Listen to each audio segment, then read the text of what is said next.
Welcome to this online interview by Project Cargo Weekly. Our very special guest of honor today is Mr. Ronald Verkaik. He is the Managing Director of Verkaik Exceptional Logistics and Transports based in the Netherlands. First and foremost, Ronald, very welcome to this interview. Thank you very much, Bo, for having me. It's a pleasure. You're always welcome, my friend. I always allow my interviewees to elaborate a little bit on their career leading up to their current position. And the same goes for you, Ronald. How come you are not, shall we say, working in a bank or in an accountancy? Why are you in logistics and shipping, and how did that start? Ooh, that starts a long time ago. I was 12 years old and we lived next to a transport company. And that's already when I got addicted to trucks. Okay, yeah. In summertime, I went with these drivers driving through Europe. Yeah. Then I got my own driving license and started driving in summer holidays. Started working for a heavy haulage company for 10 years and then moved to a forwarding agent. And after 24 years, I decided it is time for a new challenge. Yeah. And started my own company. Fantastic. I mean, this is the typical story, isn't it? That you get tired of sometimes you learn something from big corporate, but sometimes you feel that you're constrained and then why not start on your own? You certainly have the experience, right? Yeah, and it's a bit, as I said, learning by doing. So I went to all the procedures, driving escort cars. Right. So heavy haulage is my, it's my second life. So yes. To say. No. You certainly know your stuff. I mean, I suppose nowadays finding specialists more than computer engineers talking about logistics, but actually never seen a truck or never been on board a ship. It's more the rule. Tell our viewers about Verkaik Exceptional Logistics. What is your role and who would be your potential customers? I guess you can work as a consultant as well for people who need guidance, right? I mean, you can be a forwarder, you can be a consultant, you can arrange trucking. Tell our viewers about what you can do. Yeah, as you said, I can be a consultant, but most of all, I am looking for companies that have cargo which is out of gauge. Yeah. Everything which is too long, too wide, too high, too heavy for a normal truck. Yeah. I like to offer that. I'll do that worldwide. Yeah. Try to find the best solution for the client. So I have no investments in trucks and whatsoever, so I can just choose the best option in the market. For the client. Whether it's time is critical, then sometimes it's not good to have a barge because that takes a lot of time. But on some dimensions, you have to use these barges for sure in Europe. It's getting more and more difficult to drive by road the heavy stuff. Yeah. And it's always a challenge to find the right solutions. And the market is changing, and you have to be up to date on what can be offered and what's new in the market, which can benefit the customer to get the option to move the expensive cargo most of the time. Yeah, I can imagine that. And of course, I also heard the similar. We had an interview with somebody in Germany not long ago, and I mean, rules and regulations and admin and permissions and whatnot. I mean, no wonder we can't compete with neither US or China on anything nowadays because too many cooks spoil the food, isn't it? Yeah, it's getting more and more difficult to get permissions. In Germany, for sure, I think the trend is that they just want to have the heavy cargo in a barge. Yeah. Whereby a lot of OEMs are complaining because if it's self-driven cargo, it's not produced to be lifted. No, exactly. And if you have to do it by barge, then you have to bring it to a river port, lift it into a barge, and lift it out of the barge in Rotterdam or Antwerp. Yeah, makes it expensive, but it's the trend. Yeah, and of course, these regulators in their green hysteria, it's the new, I call it the new religion. They want everyone to be so-called green. And then at the same time, we import all kinds of equipment from Asia made with coal power. I mean, something is out of whack here. But Yeah, yeah. but Double agendas. that's of course politics, and that's too long-winded. But for Verkaik as such, you started your new company. You are based in the Netherlands, which is a good location for it. You have the experience. How do you go about getting customers? I mean, you must have a huge network from before of potential customers that may contact you. I mean, forwarders, Yeah, shipping lines, maybe even. shipping lines as well. Yeah. Hmm. I'm already in contact with some shipping lines to offer pre and on carriage. Yeah, fantastic. And yeah, I don't want to step on the feet of the companies I work with. So I try to find new customers, Yeah, which is, it's not easy, but yeah, try to, let's say, find some sectors which are interesting for me, yeah. and then do some digging on the internet and try to get appointments with these Yeah. companies.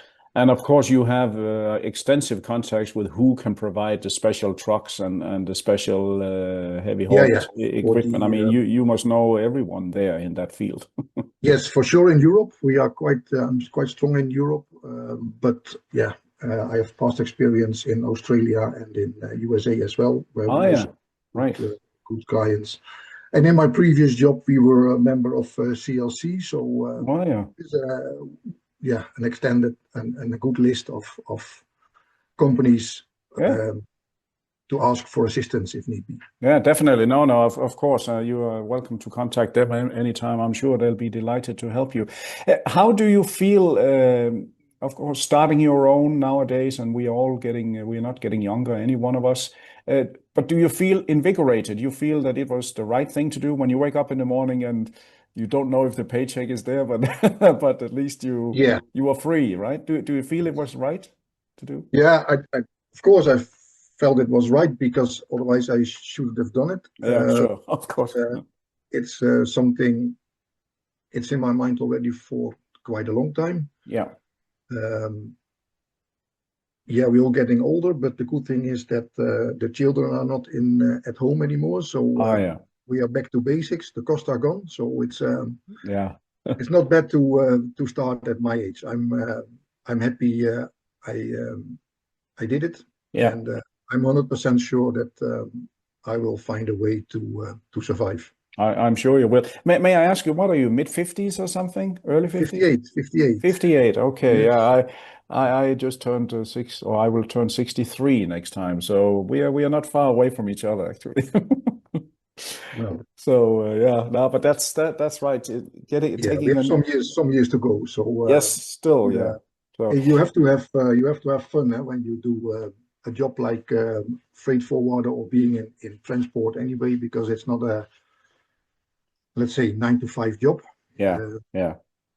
it's long hours, but as long as you like it, it's not a problem. Exactly. No, no, that well said, Ronald. How has the shipping market or logistics market changed for specialist trucking? Are there fewer competitors on the roads now, or are there more? How would you regard it? I mean, some shipping lines, they want to do door to door. That means they will in fact compete with a forwarder, right? Others, they only do port to port. How has the market changed in your view? Yeah, it's true that quite some shipping lines want to offer everything, Yeah, but I still believe, um, let's say, ocean and road transport is completely different. yeah, right. And in my opinion, you either be somebody who likes vessels, Yeah. or you are somebody that likes ships, trucks. Trucks, yeah. And yeah, it's a different, it's transport, but it's a different world. Yeah, And I think that the people who wants to do everything, it's possible, but then you still have to find the people who are very, very interested in road transport and working for the shipping line. Yeah. And competition is there, but I like competition. You can learn from competition That's true. That's true. How they do things and which maybe didn't come up with me when I offered something, and then afterwards you find out how it was done. Yeah. And that's also a learning curve. You are for that time for that specific occasion too late, but for the future, some extra how to organize transport. Exactly. No. Sometimes it's good to lose. You learn from it, and as long as you leave no stone unturned when you make your quote. If you have not done the last stone or unturned the last stone, then you only have yourself to blame, I guess. Yeah, it's true. So what very changed in the market is the speed. The people produce big stuff, and when it's ready, they think, now it has to go, and it has to go quickly. Yeah. And then you have to tell the client that you need time for permits, etc. And that's something which still happens, that these companies just don't think about it. Yeah. Do you feel that the quality of the logistics people by the OEMs, OEMs, we better explain to our viewers. Can you explain to our viewers what is the meaning of OEM? Yeah, it's called original equipment manufacturer. Yeah, so it's the producer. It's the producer of the cargo. Yeah, exactly. So they are a real producer. Do you feel that some of them, the logistics people, or the quality of them is going down? They're more like robots in front of a computer without practicality, or how do you feel on this? I think in a lot of companies it's more procurement now instead of being people having knowledge about the transport side. Yeah. And they just look at figures and they just don't look at the details too much. No. The bottom line, okay, we take the cheapest. And then, just like And then they find out that the cheapest is not the cheapest. Exactly. And then it's too late. Then once they're in the middle with it, they have to continue with that one, but they quote it too cheap, and sometimes they gamble on that, I suppose, too, isn't it? It's true. Yeah.